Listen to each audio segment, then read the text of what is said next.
So, is GM pulling out of Australia fully now after manufacturing ended in 2017, and also last week's notification from V8 Supercars, specifically 888 Racing, for 2026 going forward?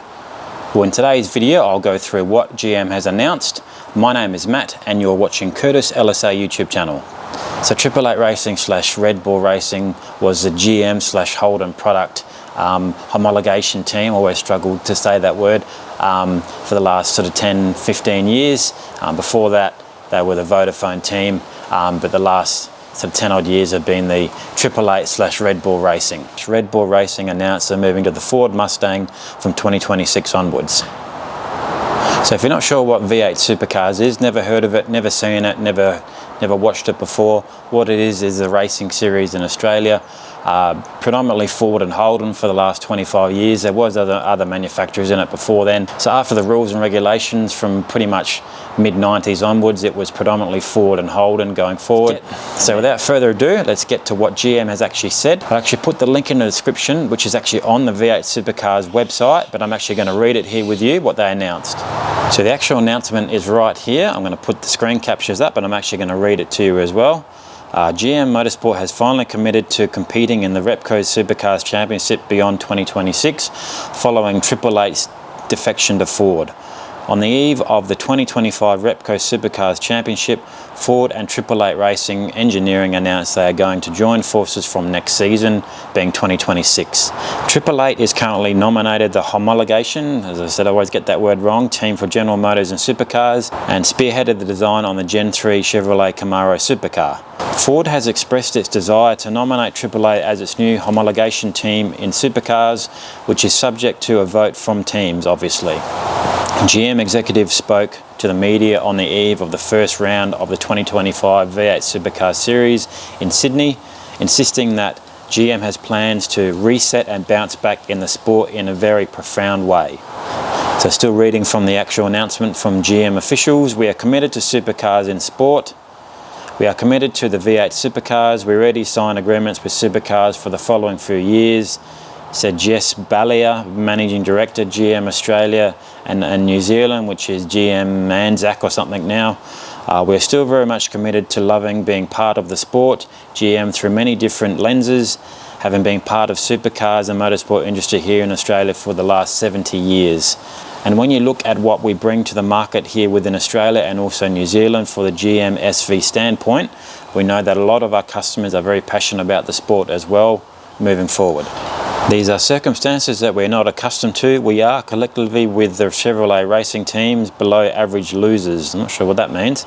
Ironically, the decision by 888 positions us, you might argue, as an underdog in the sport all of a sudden. Despite reiterating the initial disappointment in 888's decision, Butler and Payne both acknowledged the team's success between 2010 and 2024. 888 has won 11 teams championships, 9 championships drivers and 6 bathos with the GM machinery. A definite timeline hasn't been placed on naming GM's new homologation team, which Payne said would be feasible to be named before 2025 is out. However, Payne said there's no short-term plan to boost its lineup, bringing across the team from Ford, insisted reiterating GM's focus to reset following 888's move. We need to do that to take on and continue the legacy battle between GM and Ford in the sport and take on Toyota, which is coming in the next couple of years moving forward, Payne said. We do intend to work quickly in conjunction with V8 Supercars on the appointment of a new homologation team for GM. We aren't going to put a definitive timeline on that for you today, but be assured that we'll be acting with urgency. It is a top priority. So what does that mean for the actual GM product in the V8 Supercars moving forward, and for all the GM / Holden fans that still actually watch the V8 Supercars? In my opinion, they're staying for their contract, which is 2025, so this season. For 2026, they're not sure. And what I actually mean by that, so as we all know, GM like to change their minds, and that was actually proven when they announced, when they ceased production of Holdens in Australia in 2017, that the Holden name would still stay on. And that after 2.5, 3 years, I think it was, that actually changed, and they come out and said Holden is no more, Holden ceases as a company. But as you can see in the screen capture here, and I'm actually reading this from the actual General Motors official website, GM are actually launching possibly a F1 racing team in 2026 onwards. In a landmark, and I'm just reading it here as well, but there is the actual screen capture, and I'll actually put the link in the description below from the actual GM official website. In a landmark move into the world's most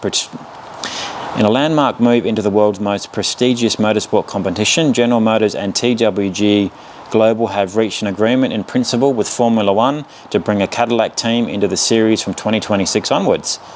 GM is also launching an F1 power unit that will put the Cadillac Formula One team on the path of being full works team, building its own F1 vehicles and power units by the end of the decade.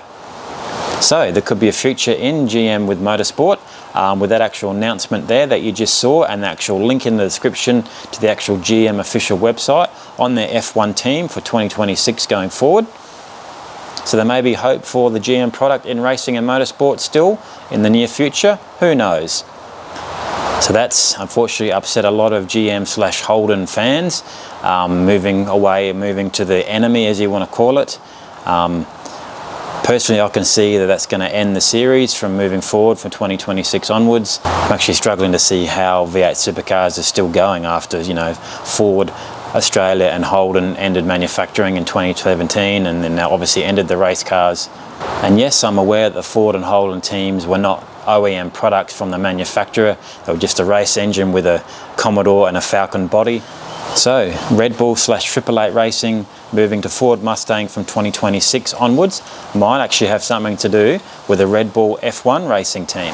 Yes, Red Bull and F1 are actually moving away from the Honda engine and moving to Ford racing engines in 2026 onwards. So maybe that's the reason why 888/Red Bull Racing and V8 Supercars is moving to the Ford Mustang product in 2026, because yes, it is a bit stupid having a Red Bull Racing in V8 Supercars running a GM product and F1 Red Bull running a Ford product. So maybe that's the reason why. Maybe there is hope for GM still in the sport. So if you've liked what you've seen in today's video, please give it a like. If you're new to the channel, please consider subscribing, liking and sharing. My name is Matt and you've been watching Curtis LSA YouTube channel.